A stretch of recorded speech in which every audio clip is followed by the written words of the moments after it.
सभी का आपके YouTube चैनल धीरज एसडीडी में। कैसे आप लोग? उम्मीद करते हो स्वस्थ होंगे। चलिए देखते हैं, आज हम बात करेंगे कि राष्ट्रीय आय क्या है।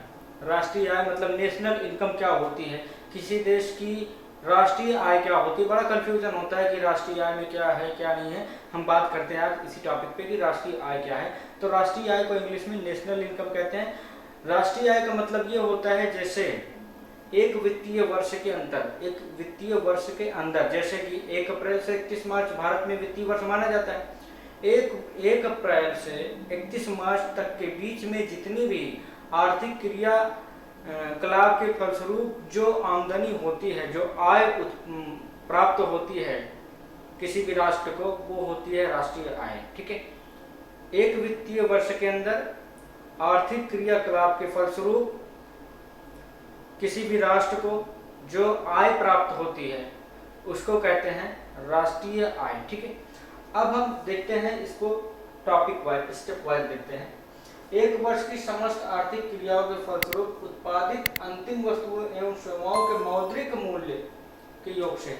कहने का मतलब एक वर्ष के अंदर जो है, एक वित्तीय वर्ष के अंदर जितनी भी सेवाएं दी जाएंगी, सेवाएं का मतलब जैसे दूरसंचार है वो सेवा है, मतलब सेवा क्षेत्र होता है।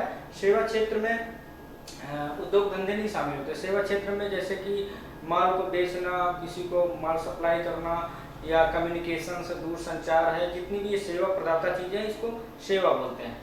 तो एक वर्ष के अंतर्गत अंतिम वस्तुओं एवं सेवाओं के मौद्रिक मूल्य। अंतिम वस्तुओं का मतलब होता है एक वर्ष के अंदर जो आखिरी वस्तु भी उत्पादित की गई और उसको बेचा गया। ठीक है, वस्तुओं के मौद्रिक मूल्य के योग से है।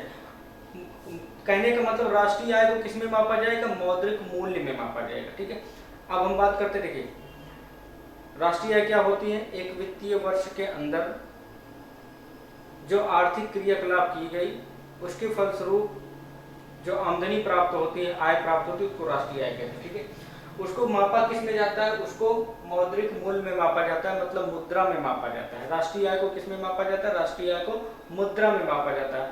और एक वर्ष के अंतिम दिन तक जो वस्तुएं उत्पादित हुई हैं उसके मूल्य को भी इसमें शामिल किया जाता है। जैसे आज 30 मार्च है या 31 मार्च है, आज क्लोजिंग डेट है।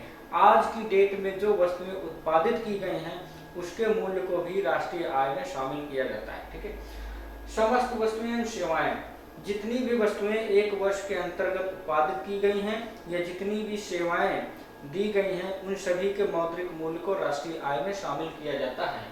एक वर्ष के अंदर, कहने का मतलब राष्ट्रीय आय में एक वर्ष के अंदर ही, एक वित्तीय वर्ष के अंदर ही जो समस्त वस्तुएं या सेवाएं उत्पादित की गई हैं उनसे जो आय प्राप्त होती है उसको राष्ट्रीय आय में शामिल किया जाता है।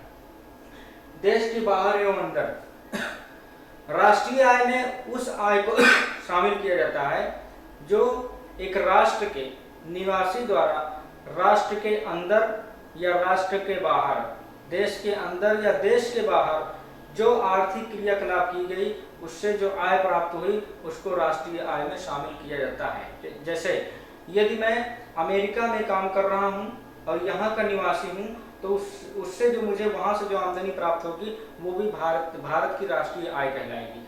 जितने भी कामगार हैं जो विदेश में कमाने गए हैं वो जितनी भी आमदनी करते हैं वो सब भारत की राष्ट्रीय आय में जोड़ी जाती है। ठीक है, और जो भारत के अंदर काम करते हैं वो भी भारत की राष्ट्रीय आय में उसको शामिल किया जाता है।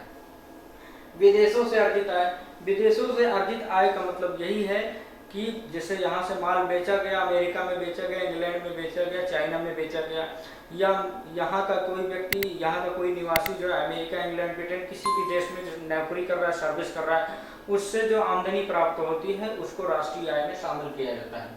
राष्ट्रीय आय को मुद्रा में मापा जाता है। तो जो राष्ट्रीय आय होती है उसको जो है हम मुद्रा में मापते हैं, ना कि सेवाओं या वस्तुओं में मापते हैं। हम कुछ में मापते हैं, जब उसको मापेंगे तो कितने बिलियन डॉलर, कितने ट्रिलियन डॉलर राष्ट्रीय आय हुई, इसमें मापते हैं। तो हम राष्ट्रीय आय को मुद्रा में मापते हैं, ये ध्यान रखेंगे। अंतिम वस्तुओं एवं सेवाओं का मूल्य शामिल होता है। इसमें जो वस्तु अंतिम डेट पर तैयार की गई है, उत्पादित की गई है, या जो सेवा उस वित्तीय वर्ष के अंतिम तिथि पर भी दी गई है उसका मूल्य भी इसमें शामिल किया जाता है। इसमें पुरानी वस्तुओं का मूल्य शामिल नहीं किया जाता है। पुरानी वस्तु का मतलब ये होता है जैसे पिछले वित्तीय वर्ष की कोई वस्तु जो है उत्पादित की गई थी, वो अभी भी रखी हुई है और इस वित्तीय वर्ष में उसको अगर बेचा जाएगा, उससे जो आय प्राप्त होगी उसको जो है राष्ट्रीय आय में शामिल नहीं किया जाएगा। कहने का मतलब पुरानी वस्तु को अगर बेचकर इस वित्तीय वर्ष में हम आय प्राप्त कर रहे हैं तो उसको राष्ट्रीय आय में नहीं शामिल करेंगे। शामिल उसी को करेंगे जो वर्तमान वित्तीय वर्ष में उत्पादित की गई है, उस वस्तु का जो आय प्राप्त होगा उसको हम राष्ट्रीय आय में शामिल करते हैं। इसमें जो है जैसे डिवेंचर्स होते हैं, ऋण पत्र होते हैं, इनको जो है हम राष्ट्रीय आय में नहीं शामिल करते हैं। वजीफा पेंशन इसको राष्ट्रीय आय में शामिल नहीं करते क्योंकि ये आर्थिक क्रियाकलाप नहीं है। जैसे भोजन बनाना, कपड़े धोना, इसको भी राष्ट्रीय आय में शामिल नहीं किया जाता है क्योंकि ये कोई उत्पादित कार्य नहीं है। उत्पादित कार्य का मतलब इससे कोई इसको बेचकर कोई मतलब प्रोडक्टिव नहीं है जिससे कि आमदनी प्राप्त हो। ये एक व्यक्ति का पैसा दूसरे कोई ट्रांसफर हो रहा है, तो ये कोई प्रोडक्टिव वर्क नहीं है, इसलिए इसको जो है राष्ट्रीय आय में नहीं शामिल किया जाता है। ठीक है, तो इस तरीके से आप देख सकते हैं कि राष्ट्रीय आय क्या है, इसमें कौन कौन सी चीज़ें शामिल होती हैं और किस बहुत सारी चीज़ें हमने बात की। तो आपको मुझे उम्मीद है कि राष्ट्रीय आय पूरी तरीके से समझ में आ गया होगा। और वीडियो को अधिक से अधिक लाइक करें, शेयर करें, कमेंट्स करें, वीडियो पूरा देखा करें। चैनल को सब्सक्राइब नहीं किया तो सब्सक्राइब कर लीजिए। मिलते हैं अगले वीडियो में, तब तक के लिए जय हिंद।